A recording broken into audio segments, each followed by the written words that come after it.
moving forward with Solrad, where do you see yourself going in the future? Yeah, well, They make everything fresh there. I'm not necessarily trying to represent anything. I'm just doing what I know, and I'm like telling my stories. Tell me your favorite in the weed story. I have a lot.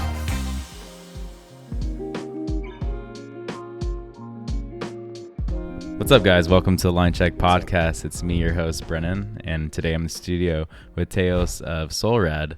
Yeah. How's it going today? It's going good, dude. Thanks for having me. Yeah. It's a great space you have here. Thank you. I'll tell you a little bit about Solrad. So I believe it was like the very early days of Sala in Long Beach, and you did a pop-up. You're doing a lot of pop-ups over there, doing the breakfast burritos. And I had one, and I was like, holy shit, this is like a perfect breakfast burrito. Like, just the egg is like perfectly cooked, like over medium, right? Probably. Yeah. We're doing scrambles now, but back just then, because the volume's so high, and it's like we got to be able to like batch it. Yeah. So, but back then, we were cooking the eggs. And then like the salsa was perfect. Like it was literally like a perfect breakfast burrito. Like every bite was ratioed well and folded right. And I think a lot of people don't understand that when they build a breakfast burrito, that the layers need to be consistent throughout, instead of, and when you fold it from the middle, then you spread it out. Yeah. And I think people don't understand that, and that's why I hate Chipotle. Dude, they make a wad. Yeah. It's the weirdest fold of a burrito roll. Not fold. I saw somebody, my kids love Chipotle. Like, I'll eat Chipotle, but my kids love Chipotle. So I take them quite a bit, and like, so I always like, I can't help but watch them roll it. I want to say something sometimes. I'm like, but I know that's like how they're trained to do it, like in their corporation. This one girl, like she like folded it with like the paper, like the aluminum, and it's like in the burrito. I'm like, dude, when they open it's gonna be a mess. Yeah, sounds horrible. Yeah, I just turned the burrito into like a weird open face. I just get the bowl. Salad or something. Bowl. Yeah, I just get the bowl. Awesome. Yeah. I eat a lot of burritos as it is already, so I don't need like the extra carbs. You don't need extra. Yeah. So why don't you tell the audience a little bit about you and who Solrad is as a business and your ethos and all that? Sure. Yeah. Well, we started. My name's Teo Montoya, and I'm like an LA like street cook guy. I've been working in the restaurant industry since I was in high school. I was like 15. I got my first job washing dishes. I washed dishes for like years and years and years, and I did the whole thing. Actually, my first time working in a kitchen, I was in junior high, and I worked in the school cafeteria. And so I mean, we got out of class early. They would pull me out of class so I could go work there. Plus, they would give me like free lunch and stuff. So I was just always like attracted to food, the grandma's kitchen, the whole thing.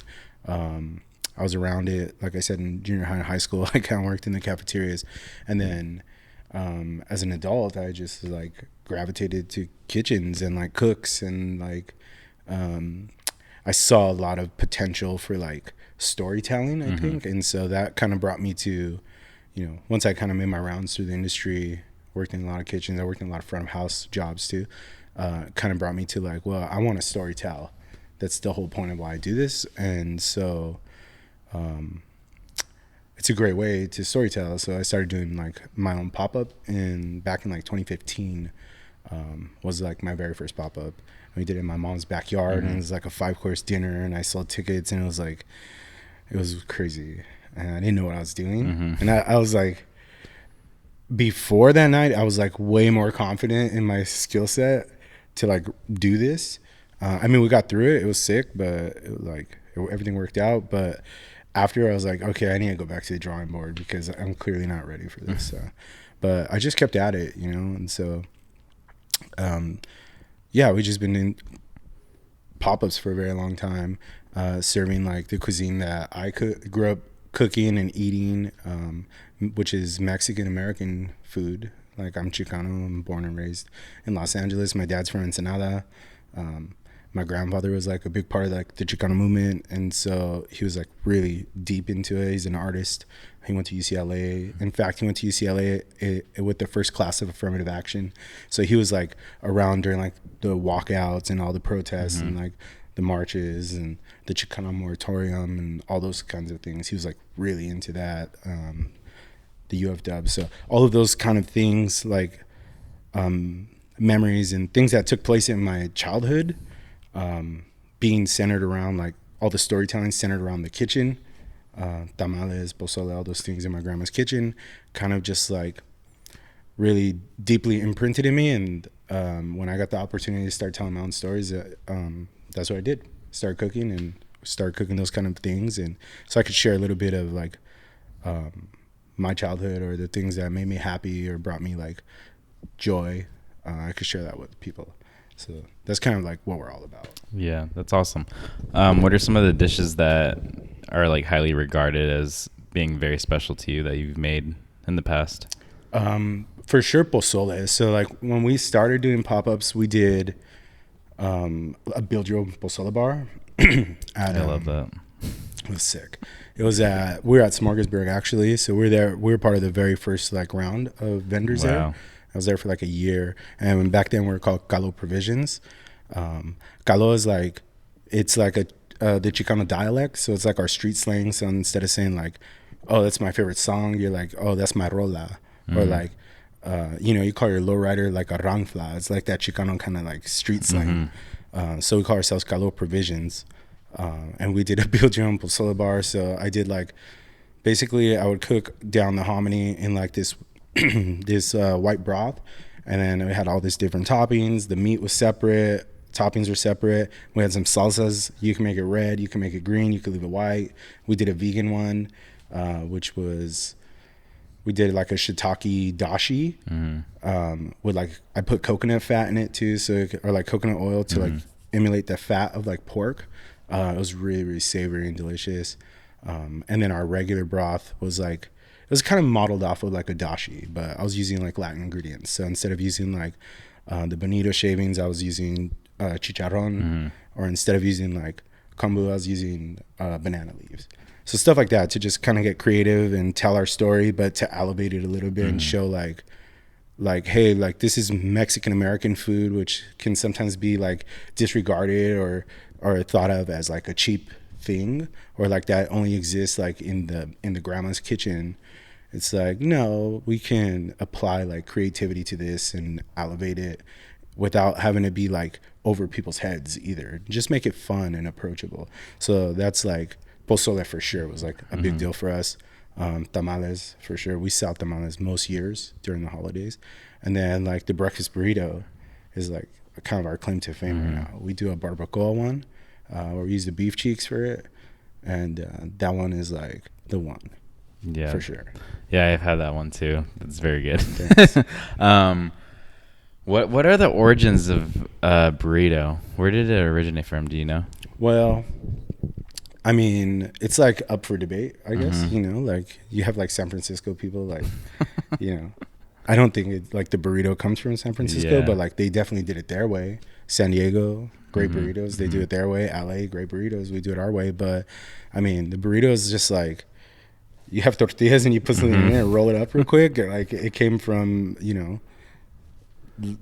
grandma's kitchen. Yeah, exactly. Yeah. I'm every time I went to Mexico, there would always be like a lady with a cooler and have the burritos in there wrapped in foil, and they're like ready and hot. That's like one of my favorite things to get ever. Yeah, fresh so tortilla, dude. And just like whatever beans is in it, and that's it. And then I'm like, this is a great breakfast. This is all I want in the morning. That's all you want in the morning. Like sometimes it's quick, it's easy, convenient. For me, there's like two schools of burritos too. Like in Los Angeles, anyways, there's like, you can go to like a taqueria and get a breakfast burrito, or you could go to a hamburger stand and get a breakfast burrito, and they're like two different things. Very different things. Yeah. So you go to like a taqueria and they do like rice in it and beans and eggs, or you go to like a burger stand and they're doing like potatoes, hash browns, cheese, and it's very Americanized. With that like pico kind of salsa. Yeah, it's a little watery. Yeah, watery. Yeah, so like our approach is to merge those two to kind of create like the quintessential like LA style breakfast burrito. I've eaten a lot of breakfast burritos. Oh, I'm sure you have. As a kid, like that's like I ate breakfast burritos. I remember I think I was introduced to breakfast burritos in high school. And I don't remember eating them in middle school or any time when I was younger than that. It was definitely in high school. And the first breakfast burrito, my friend, he would go to like this burger stand. I forgot what it's called. And he'd bring it over. He'd bring like 4. And I'd be like, can I get one of those? And he gave me one. And I'm like, that this changed my life. And I was like, this is amazing. That like potatoes, a lot of cheese in it, eggs, like scrambled eggs, and then like that watery kind of salsa, and then which I love. And then it also tastes really good with ketchup. I don't know if that's like murder.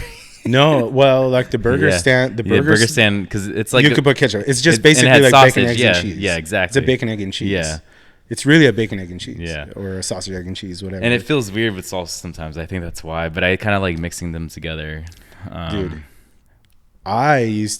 growing up, I used to mix ketchup and tapatio together. Oh, I do. That's we do a tapatio ketchup. In fact, like we don't always have it available, but like we do burger pop-ups too, and we were doing like our own mojos and stuff, and we serve it with spicy ketchup, which is a tapatio ketchup. There's other stuff in it too, but it's like mostly tapatio and ketchup. Yeah, that's so good. I would never think to put that on a burger.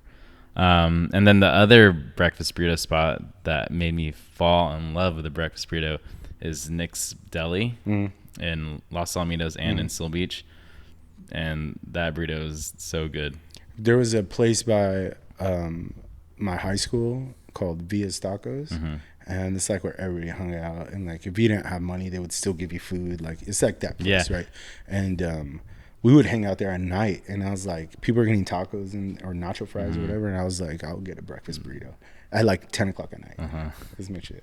Yeah, it was cool too, because that place, Nick's Deli, the same guy always worked there all the time, and then you never paid when you order, you pay after you get your food, and it was like that sense of like trust and community, and like a mom and pop shop, everyone knew everybody there. And like the breakfast burrito was like so good. It's like potato. I would always do the extra potato, chorizo, cheese, avocado, and bacon in it, and then toasted. All the meats. You toasted, can get like the trifecta. And their salsa's like kind of spicy, but like not too spicy, just a nice kick. Do you pour your salsa on, or do you dip it? I pour it on it, so a little bit every bite. Some people ask me sometimes, like that question comes up, they're like, oh, do you like it like this? Because I'm like a burrito guy. I'm like, I think it's kind of blasphemous to dip it. You don't really especially if you've already taken a bite. Yeah. And then it just falls out everything sometimes. Falls out. Yeah. What are you doing? Yeah. How do you feel about cutting burritos on a bias? I hate it. It's the worst. Don't cut your burritos on a bias. They're not like those taquitos at like Chili's. It's not a flauta. Yeah. I mean, still, you don't need to cut a flauta. It's the worst. I can't believe it that people do it. Or like a slight bias is one thing, but like some people cut it like on a bias, like a Cuban sandwich or something. Yeah, and then you're like, you eat it from the points. Yeah, what the heck? Or you eat it like a. It's not like a. Yeah, it's like a. It's not crunch wrap. Yeah, exactly. Yeah, it's that's one of the things I'll be like. Yeah. What's the point of this? A lot of places too roll it like they fold it like an envelope. Like flaps. And that drives me crazy too. Yeah, because I'm like, you roll a burrito. Yeah, roll, not. I also try. I don't know. I try not to judge people on their burrito rolling skills. Like, it is what it is. I just try to focus on our burritos. Yeah, and make our burritos good. Because I worked at a Mexican restaurant, and I just talked about this on the last podcast, Super Mex. And so I worked there for 4 years, and I had to get really good at rolling burritos. And I got really good and really fast at rolling burritos. So it kind of like in my DNA now, it's not hard.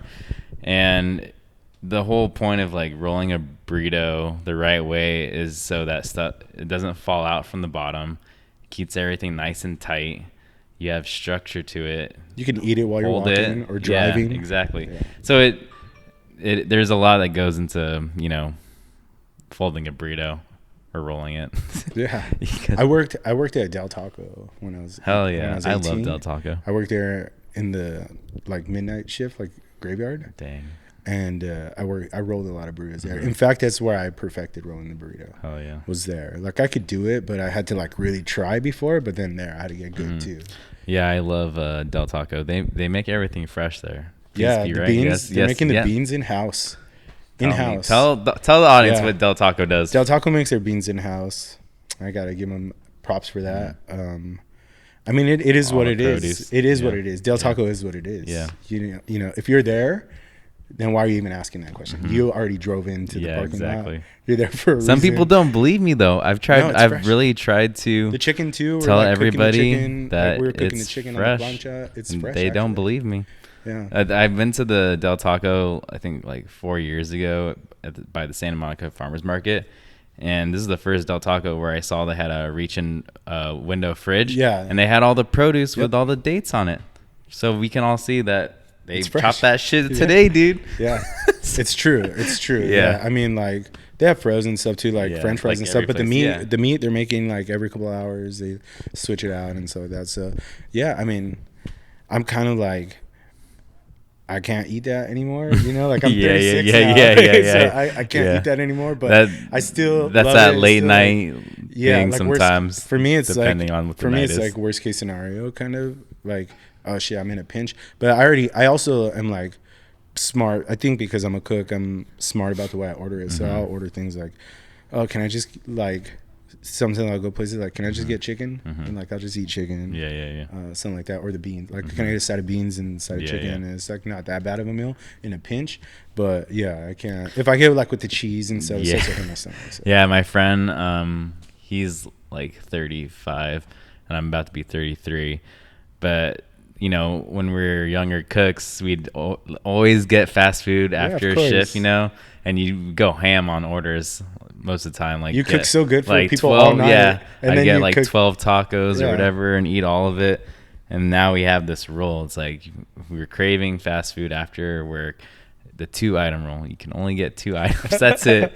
And it really really keeps me like, don't go overboard. Like you don't need that much food. Just get, and during service, you're like mapping out like, okay, when I get out of here, I'm gonna get this and this. Yeah. So 2-item rule for all you older cooks out there that want fast food. Yeah. Just get 2, and that's all you need. You don't need anything more than that. And make sure one of them is like high in protein. Yes. And like not like a terrible, like not fried. Quesadilla. Yeah, exactly. At least make sure there's like some kind of protein in there. Yeah, exactly. Protein's good for you. Yeah. Let's talk about Mexican American culture and how it feels to represent it with your food, you know? Yeah, I'm just doing, like I said, I'm just like being me. I don't know how else to be. I don't know. You know what I mean? Like this is what you know. I'm not necessarily trying to represent anything. I'm just doing what I know, and I'm like telling my stories. So, but I mean, I do recognize that there's like I said earlier, like sometimes it's like thrown, like people think of Mexican food as like an afterthought, but it's like so like has such a rich culture, and every region of Mexico is very different.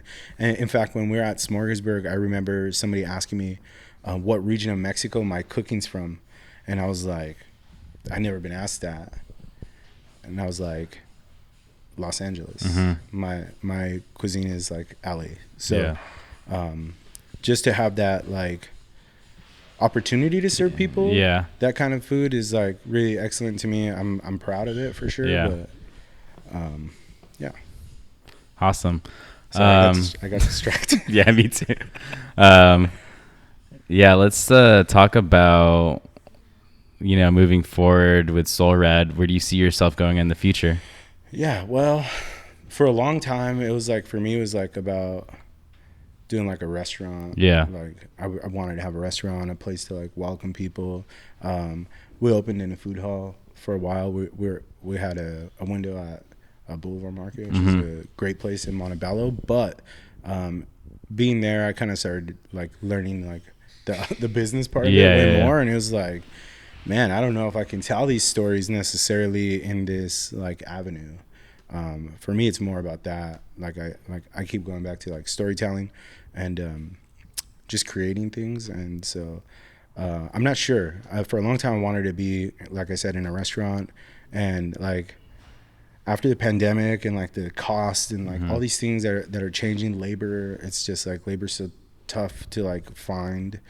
And then like even when you find like some people you think they're great, I mean I was lucky to work with great people, but I see the trend of people are like can kind of take it or leave it. There's like they come and like see what we're doing, and they're like, I can do this easily, because you know, the culture, the food cuisine, the food culture has shifted as well. Like, people are cooking less, like, they're still cooking, but they don't, it doesn't have to be as ornate as it used to be. It's way more simplified. We're not sous vide everything now, you know. It's like we're cooking on fire. Yeah. Right. And if we're just like, we're barbecuing, I can cook carne asada too. Like, my family has good recipes. And so you start to see all these people kind of doing their own pop-ups and wanting to do their own thing. So it's tough to get people who want to stick with you and grow.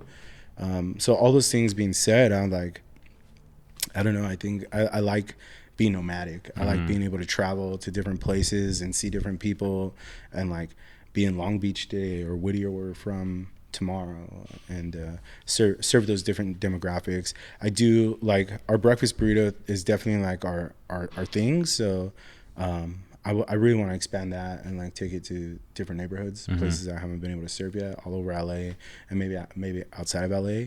We have a wholesale breakfast burrito that we sell to coffee shops right now.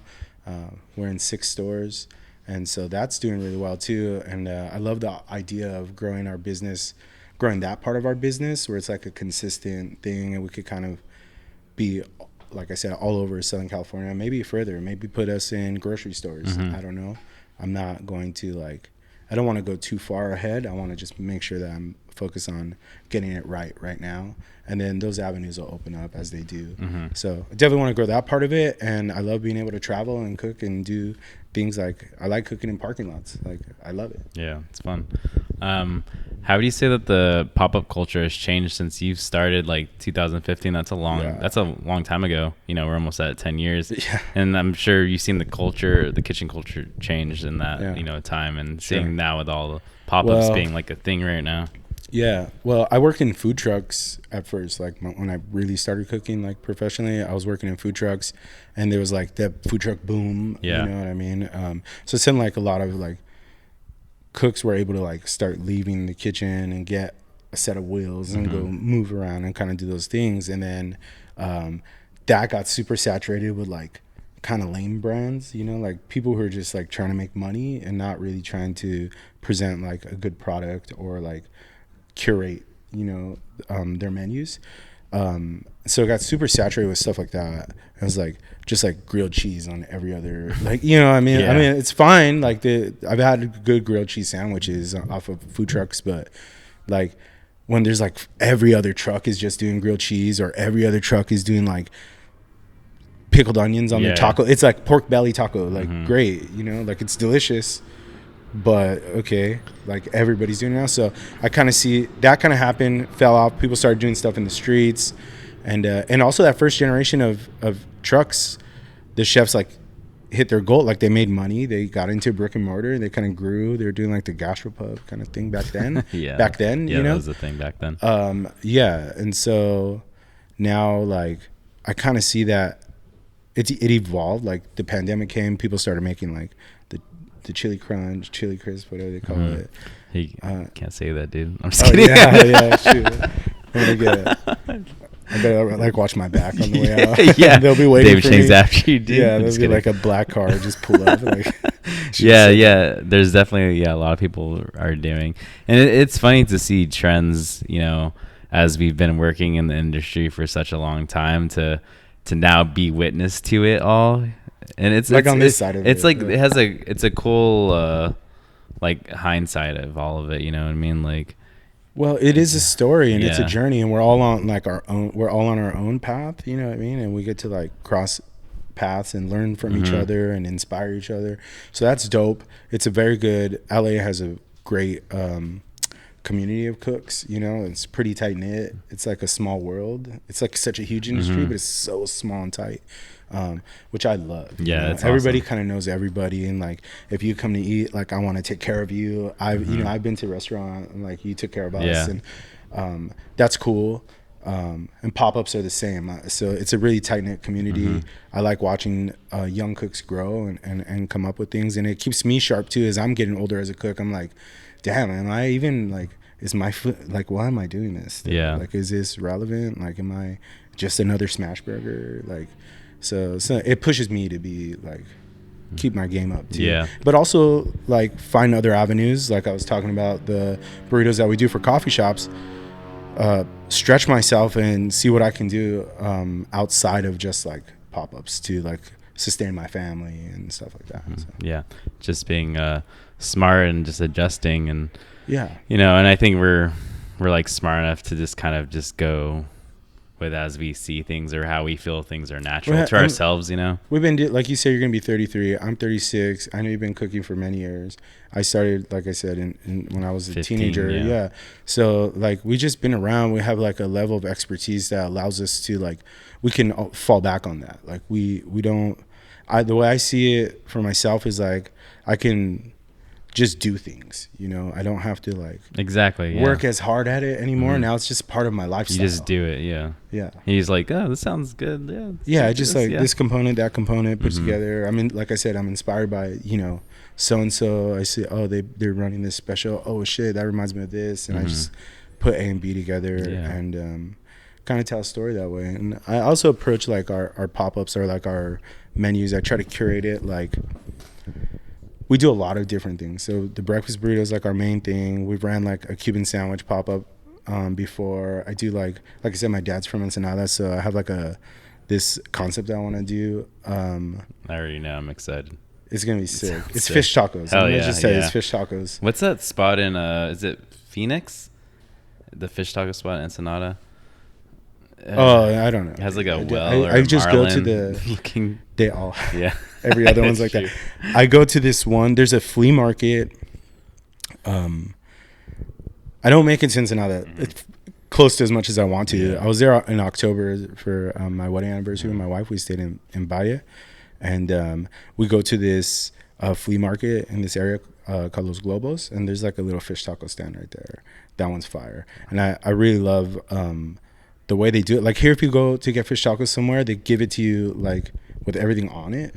But there, they just in Ensenada, they just give you the tortilla with the fish on it. And they have all of the toppings. I love that. And as you all know, the sauces. I'm a build your own guy, right? I want to like choose your own adventure kind of thing, right?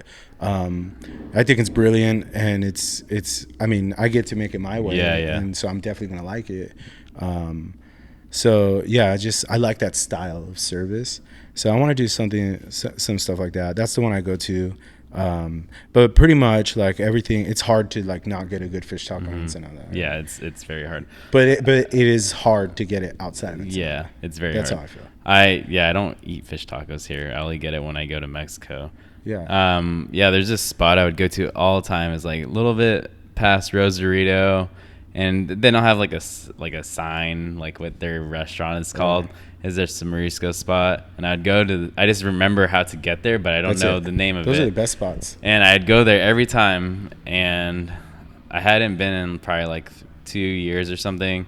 And I went back. I'm like, shit, thank God this place is still here. Because you don't know. It's yeah. And I get the like, it's like a wrap with the fried shrimp and like cabbage, and like the chipotle sauce. And they're there, and then I was like, hey, I used to come here all the time.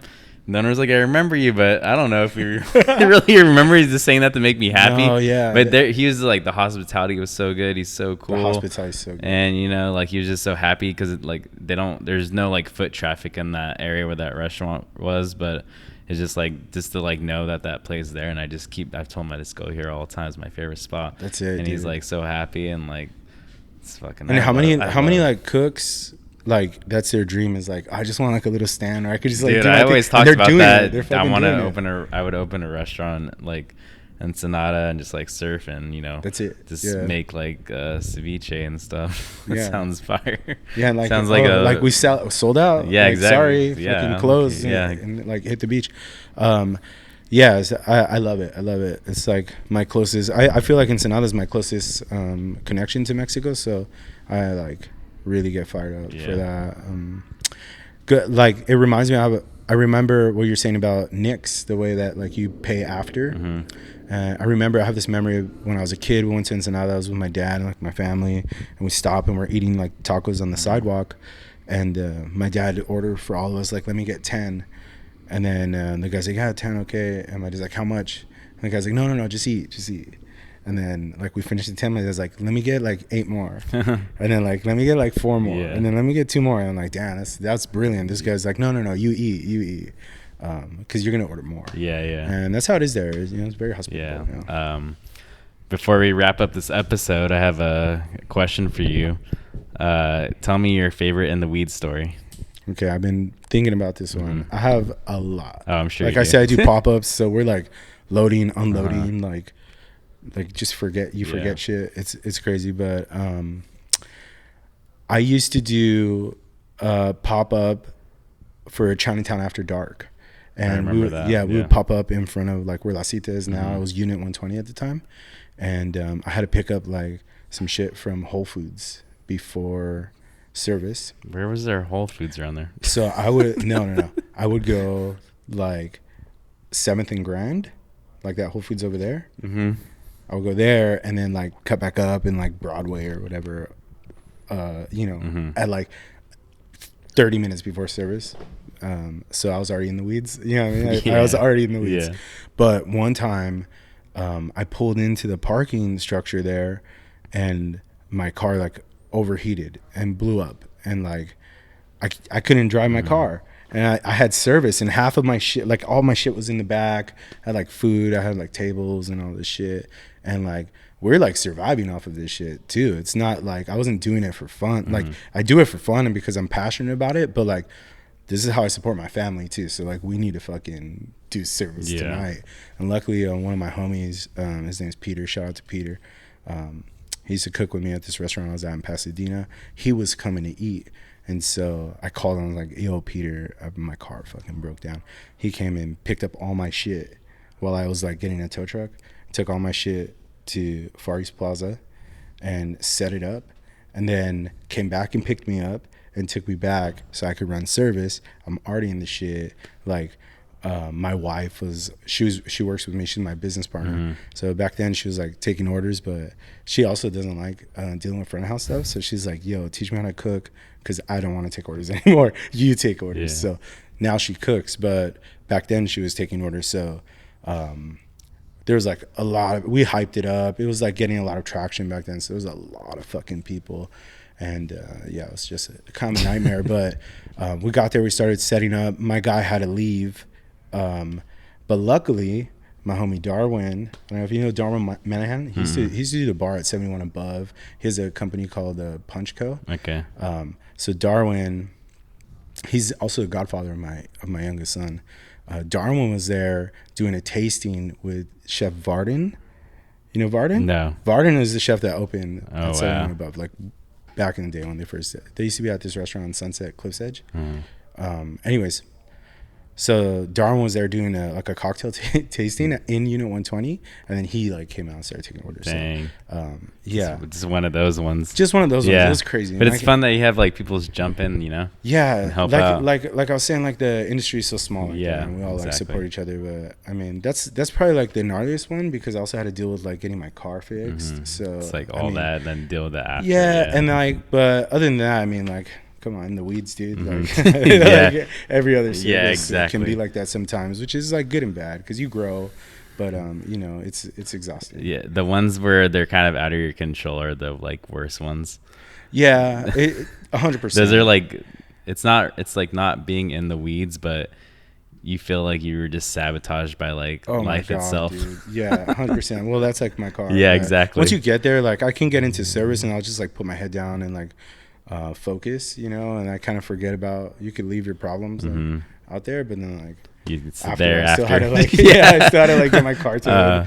It was crazy. Yeah, so it was really good to have you on the podcast. Thanks for coming on. Yeah, appreciate it. Make sure everybody follow Solrad on Instagram. Thank you. If you go to Coffee Drunk, I know all you guys go to Coffee Drunk. That's right.